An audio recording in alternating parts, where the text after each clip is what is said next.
I'm Jess, and if you told me 11 years ago that my life would take such a wild turn, I'd have laughed it off. But here I am, stuck in a reality I never imagined. It all began innocently enough. I met Jack at a mutual friend's barbecue. He was charming, with a smile that could light up a room, and we hit it off right away. Fast forward through a whirlwind romance, and we were married, living what seemed like a dream. A year into our marriage, our son Max came into the world, making our little family feel complete. Life got real tough when Max started getting sick all the time. My job was on the line, but my boss, Mr. Harris, he was a lifesaver. Jess, you're a rock star at work, and we can't lose you. How about you work from home? Keep an eye on the little guy and keep the ball rolling here, he suggested. And just like that, my living room turned into my new office. Juggling work calls, Max's needs, and household chores became my new norm. But that's where the fairy tale ended and real life began. As I became this superwoman handling it all, something in Jack changed. The man who used to help around the house, who used to play with Max for hours, began to change. It was like he resented me for being at home, even though it was for our son. He'd walk in from work, not even a hello before he'd slump on the couch, eyes glued to his phone. Jack, could you help Max with his homework? I'd ask after a long day of balancing spreadsheets and laundry. I'm beat, Jess. You handle it. You're home all day, aren't you? He'd reply, not even looking up. His words stung, but I bit my tongue. I didn't want to fight in front of Max, who was becoming more perceptive each day. But it wasn't just me. His attitude towards Max shifted too. Gone were the days of patient father-son chats. Now, it was all short, snappy comments. Max, quit being a baby. Man up. Jack would snap when Max struggled with something. I tried to talk to Jack about it, to understand what was eating at him. But every attempt just bounced off him like he was made of stone. Jack, we need to talk. This isn't working, I said one evening when Max was at a sleepover. Here we go again. Nag, nag, nag. You know, maybe if you weren't so busy playing the perfect housewife, you'd see I'm dealing with real stress at work, he retorted, his words laced with a bitterness that took me aback. But we're supposed to be a team, Jack. It's us against the problem, not us against each other, I shot back, my patience wearing thin. Save it, Jess. I've got enough on my plate without home becoming another battlefield, he said, dismissing the conversation with a wave of his hand before storming out. I stood there, in the silence of our living room, feeling more alone than ever. It was like living with a stranger, a man who wore the same face as my husband but carried none of his warmth, none of his love. The shift in Jack's behavior didn't just come out of the blue. It crept in slowly, like a shadow growing longer as the sun sets, until one day, the room was dark. About 3 years back, that's when the late nights started becoming more frequent. Each time Jack walked through the door past midnight, his excuses were as thin as paper. It was a Tuesday, I remember, because Max had just won his soccer game, and we were waiting to celebrate with Jack. But as usual, the chair at the head of the table remained empty. Max's eyes kept darting to the clock, then to the door, and finally, settling on me with a mix of disappointment and confusion. I plastered a smile on my face, trying to keep the mood light. Your dad's really swamped at work, honey. But he's so proud of you, you know that, right? I reassured Max, but the words felt hollow even to me. It wasn't until much later that Jack decided to grace us with his presence. The sound of the door creaking open pulled me out of my troubled thoughts. I was sitting at the kitchen table, the remains of a celebration that never was laid out in front of me. Jack walked in, looking worn out, but there was something else in his demeanor, something off. I could smell the faint trace of perfume, definitely not mine, and it made my stomach churn.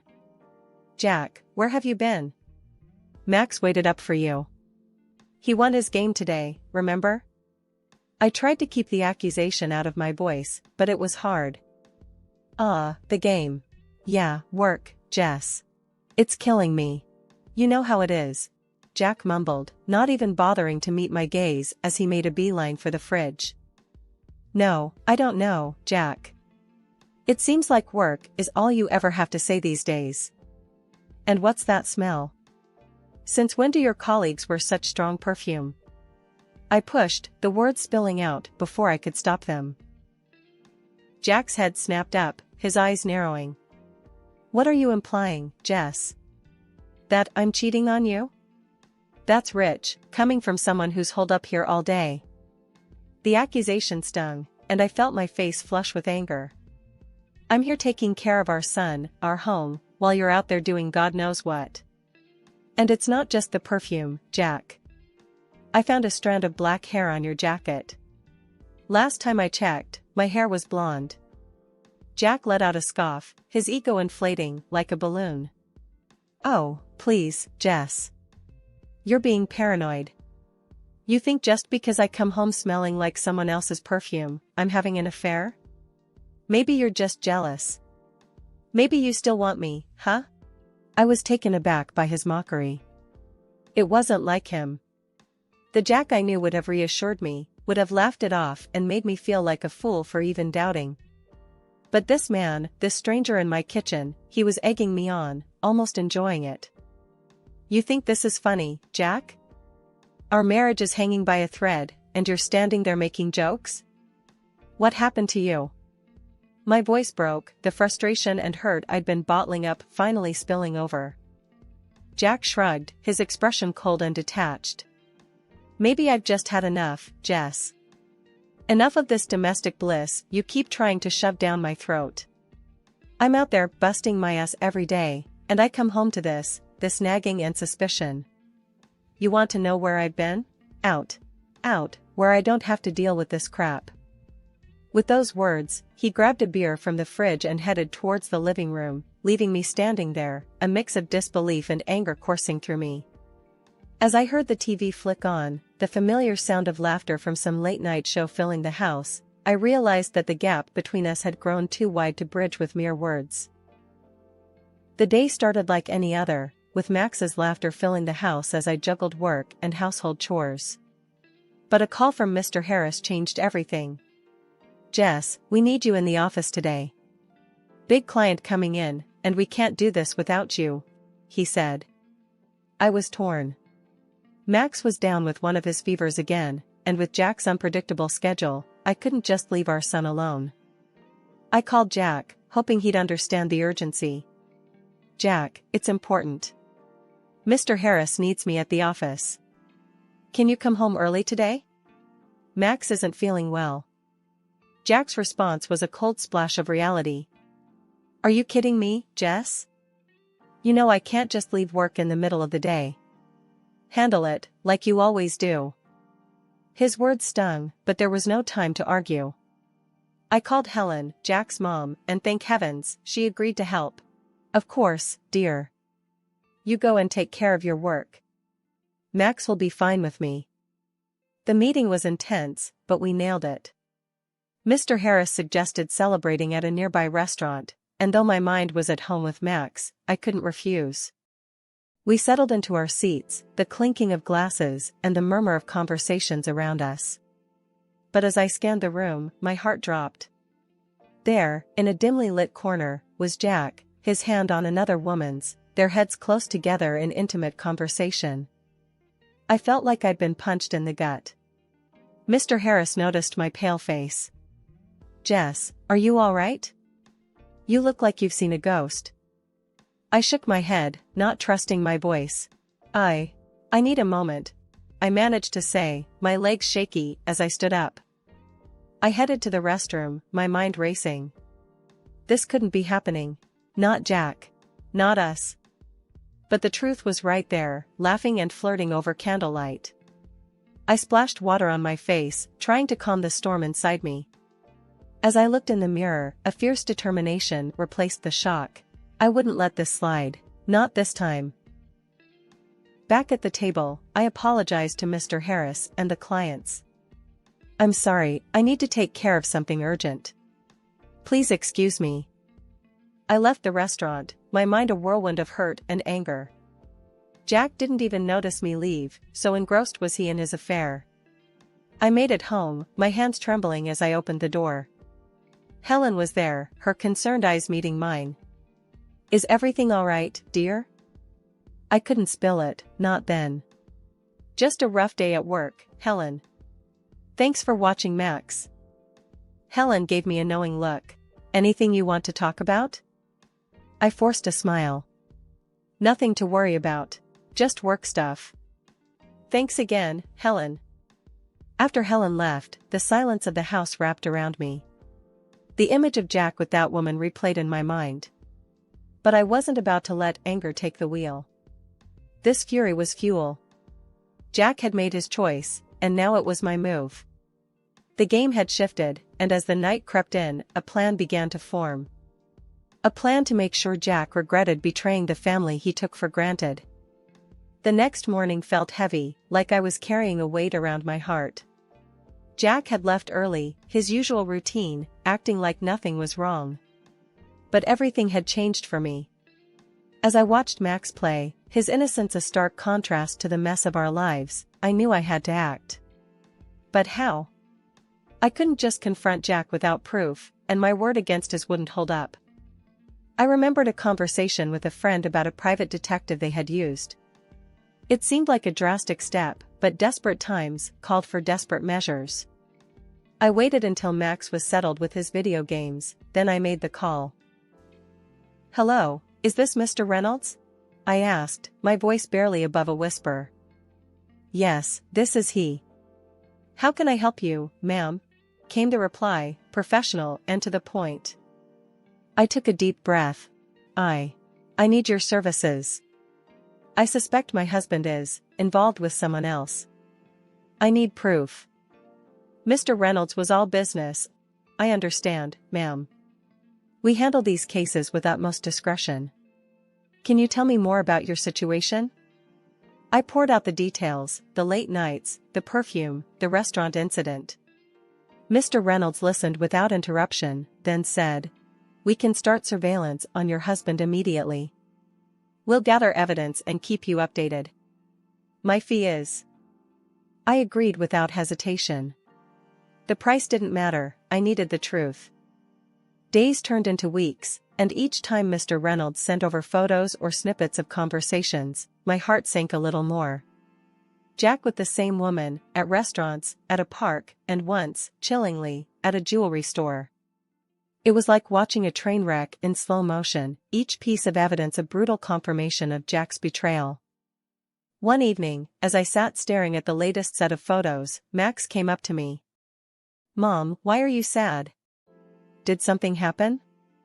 I quickly hid the photos and forced a smile. "It's nothing, honey. Just some work stuff. You know how it is." Max looked unconvinced. "If Dad is making you sad, I can tell him to stop. He should be nice to you." I hugged him, tears threatening to spill. "You're such a good boy, Max. But it's not your fight. Mom's got this under control, okay?" Max nodded, but his eyes still held worry. It broke my heart to see him like this, but it also steeled my resolve. Jack had to be held accountable, not just for me, but for Max's sake too. Max's 10th birthday should have been a day of joy and laughter, a celebration of a decade of life. The house was decorated, the cake was ready, and Max's eyes sparkled with excitement. But as the day unfolded, it became clear that it was going to be anything but typical. Jack, once the cornerstone of our little family, had been drifting away, his presence now just a shadow.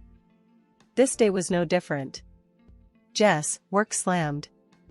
I can't make it," he said over the phone, his voice as cold as the winter wind. I watched from the window as he drove off, leaving a cloud of dust and a heavy heart behind. Helen and George, Jack's folks, did their best to fill the void, their faces a mix of concern and disappointment. The party was in full swing, the sound of children's laughter a bittersweet melody. Then, out of nowhere, my phone shattered the calm. Jack's voice, panicked and loud, boomed through the speaker. "Our son's been hit. He's at the hospital now." The room froze, the festive air turning to ice. But there, right in front of me, was Max, safe and unharmed. "Jack, check your number." "Max is right here, safe and sound," I said, my voice steady, betraying none of the turmoil inside. There was a pause, a moment of silence that felt like an eternity. Then, a quiet, "Sorry, wrong number," before the line went dead. The room was thick with confusion and unspoken questions. I gently nudged Max towards his room, his new video game in hand. "Go on, sweetie." "I'll be right there," I said, mustering a smile that felt more like a grimace. Once Max was out of sight, I turned to face Helen and George. Their faces were a mix of shock and worry, a silent demand for an explanation hanging in the air. "Helen, George, there's something you need to know," I began, my heart heavy. "Jack hasn't just been buried in work. He's involved with someone else. They have a child together, a little boy." The words hung in the air, heavy and suffocating. Helen's eyes welled with tears, and George's jaw clenched, his anger barely contained. "Jess, are you certain?" Helen's voice was a whisper, her world crumbling. I nodded, the truth a bitter pill. "I've seen them, heard their conversations. It's undeniable." The room was silent, the weight of betrayal pressing down on us. "We're with you, Jess. Our son, doing this, it's unforgivable," Helen said, her voice quivering but strong. George stood up, his posture rigid with resolve. "Jack will have to face us, to explain this madness. He owes you, answers." The rest of the day was a haze. The candles were blown out, the cake was cut, but the joy was overshadowed by the storm that loomed on the horizon. As the sun set, casting long shadows across the room, I realized that this was no longer just my battle. That evening, the house was quiet, too quiet. It was the calm before the storm. I sat in the living room, Helen and George by my side, the air heavy with anticipation. We were waiting for Jack, the man who had shattered our lives with his deceit. The door creaked open, and there he was, sneaking in like a thief, unaware of the confrontation that awaited him. He tiptoed towards the stairs, but before he could take another step, I flicked on the light. "Evening, Jack. How's your son? The one who got hit by a car?" I asked, my voice calm but laced with a venom that made him freeze in his tracks. Helen and George sat there, silent sentinels, their eyes fixed on Jack, waiting for his response. Jack's face went pale, his facade crumbling. That was a bad joke, Jess. I didn't mean it." I couldn't help but let out a bitter laugh. "A joke? Is that what you call it?" Without another word, I threw the photos and documents on the table in front of him. Each picture, each piece of paper, a testament to his betrayal. "This is no joke, Jack.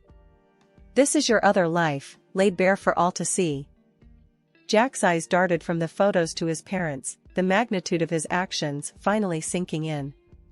I can explain," he stammered, but his words fell flat. "You're done talking, Jack. These pictures, these documents, they speak louder than any lie you could come up with," I said, my resolve steel. Helen let out a sob, her hands covering her face.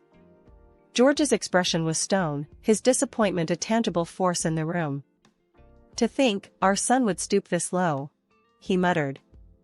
Jack turned to his parents, desperation in his eyes. "Mom, Dad, I..." But George cut him off, his voice firm and final.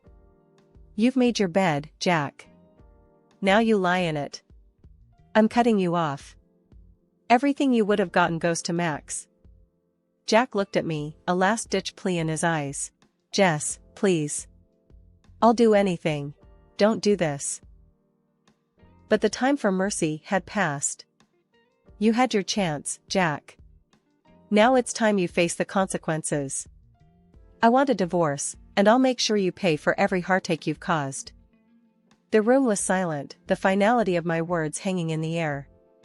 Jack, defeated and broken, gathered his things, his departure marking the end of our life together, but the beginning of a new chapter for me, for Max, for us. Days after Jack's departure, the echo of the door slamming still hung in the air like a bad odor. I thought I'd seen the last of the drama, but I was dead wrong. The doorbell rang, a sharp, intrusive sound that felt like an invasion. Standing there, with a smirk that could sour milk, was Jack's mistress, her confidence as misplaced as her morals. Well, if it isn't the jilted wife. Time to pack up, darling. Jack's with me now, and so's everything that was yours. This pretty little house? I'm thinking curtains, maybe some new furniture. Her words were like nails on a chalkboard. I couldn't help but laugh, the sound bitter. You're dreaming if you think you can claim my house. This place? It's from my family. Jack couldn't lay a claim on it if he tried. Her smug expression faltered, confusion and anger warring on her face. She whipped out her phone, her false nails tapping furiously. Jack, you better explain this right now. You said this house was ours. In no time, Jack was at the door, his face ashen. The house, it's Jess's, he stammered, avoiding my gaze. The mistress's face turned a shade of red I didn't know existed. You pathetic liar. You promised me a fairy tale, and now you're telling me it's just a bedtime story? I watched the drama unfold, my arms crossed, a smirk playing on my lips. But I had one more card to play. Seems like we're airing dirty laundry today. Why not throw in these? I said, slapping the photos on the table. Looks like someone's been two-timing. Here you are, leaving a hotel with another man. Care to explain, sweetheart? The room erupted into chaos, a tornado of insults, accusations, and shattered illusions.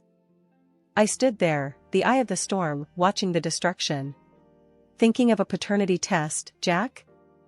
Might want to find out if you're really the daddy. The aftermath was a scene from a soap opera. The mistress, her dreams shattered, stormed out, leaving Jack standing in the ruins of his choices. And me? I stood tall, the victor in a battle I never wanted to fight. The final chapter of the tumultuous saga brought both closure and new beginnings. The divorce was more than a legal separation, it was the severing of ties that had bound me to a life of uncertainty and betrayal. Jack, in a desperate attempt to cling to a shred of dignity, underwent the DNA test, only to have his illusions shattered. The child he thought was his bore no trace of his DNA. Helen and George, once the loving grandparents and in-laws, now stood as my steadfast allies. George's decision to create a trust fund for Max wasn't just about securing a future for his grandson, it was a statement, a clear denouncement of Jack's actions. This boy's future won't be clouded by his father's shadow, George had said, his voice heavy with a mix of anger and resolve. The house, once filled with laughter, then whispers of betrayal, was now a sanctuary of peace. It was during one of these quiet evenings that Mr. Harris, or Tom as he insisted, visited. His presence had always been a source of comfort, but this time, there was a different energy about him. Jess, I hope it's okay, me dropping by like this, Tom began, his hands slightly fidgeting, a contrast to his usual composed demeanor. I offered him a smile, the familiarity of his presence a welcome comfort. Of course, Tom. It's always good to see you. He hesitated for a moment, then took a deep breath.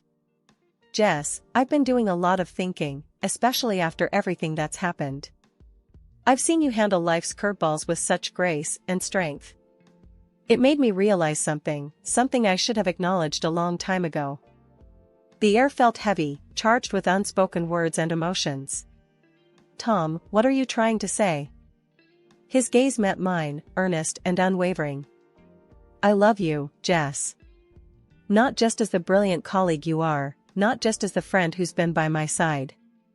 I love you for the incredible woman you are, for the strength you embody. I want to be there for you, for Max, if you'll let me. The confession, honest and raw, stirred something within me. A mix of surprise, fear, and a flicker of hope. Tom, this is a lot to take in. I appreciate your feelings, truly.